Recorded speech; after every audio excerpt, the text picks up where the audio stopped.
Hello friends, welcome to the Angular 8 tutorial. In this tutorial, we will learn what is data binding in Angular 8.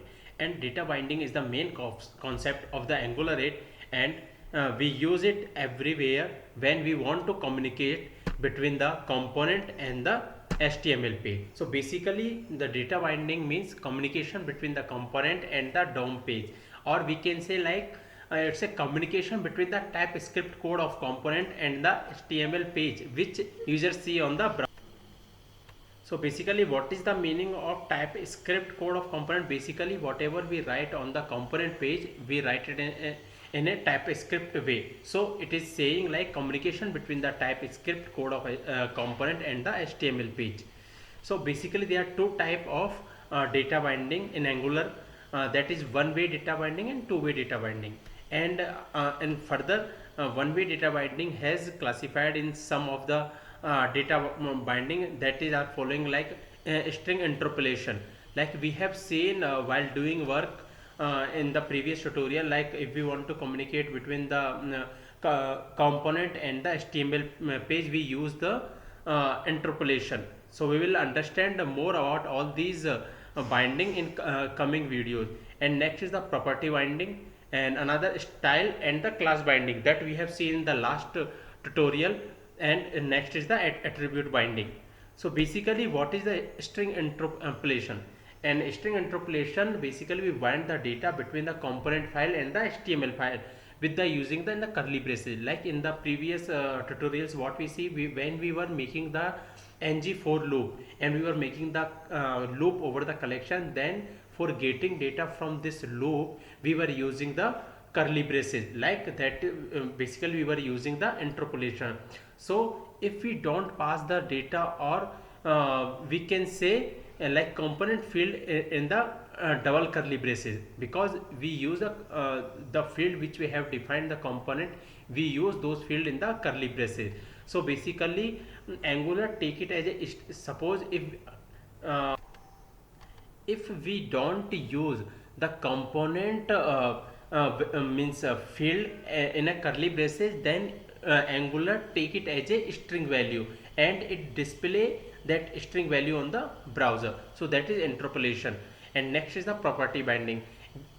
It is also similar to like interpolation, like it is the way of communication between the component and the HTML or DOM page. Actually Angular internally convert this string interpolation into the property binding. So basically when we define any field into the component, we can use that component in the component variable in the HTML page with using the square bracket, that we will see within practical in the coming videos.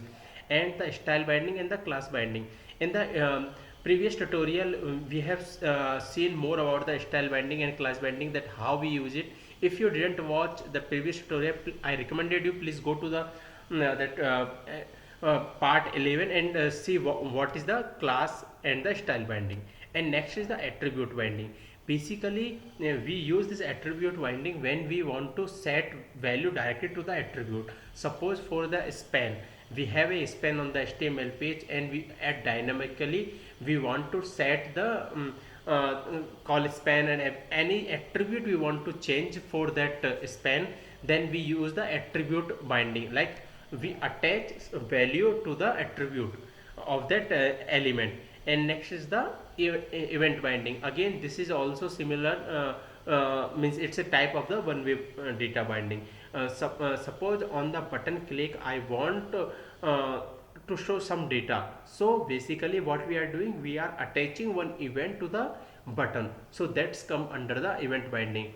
So basically what definition says, like event binding is used to handle the event raised from the DOM, like on button click or mouse over. When DOM event happen, like when we click on it or we do mouse hover on it, then it call the respective component method, as we have seen in the last some videos also, like we were doing some click event on the button and we were showing some data on the browser. So those comes under the event binding. And the next comes two-way data binding. So like in one-way data binding, what we have seen, like when we change anything in the HTML file, it does not reflect on the component file. So to overcome this problem, two-way data binding come. Like if we change anything on the DOM, or we can say on the HTML page, then those changes reflect to the component as well, and it update data from component to view, or we can say view to vice versa. Like on a text box, I give any name, like I am changing anything on the text box, and same way I have taken the label, like whenever I want to change anything on the text box, this label should update. So though means at a time it is communicating both the HTML page as well as the component page. So in that way we use the two-way data binding. So basically this two-way data binding is the combination of the event binding as well as the property binding. So that is two-way data binding. So that is all about the data binding in Angular 8. In the coming videos we will see the different type of these data binding in with an example, like we have seen before. Like it has interpolation, property, style, and attribute, event. We will see all these binding in briefly in the coming videos, and we'll see how we can use practically in the Angular 8. So that is all about the data binding. If you have any question, please comment. Thank you.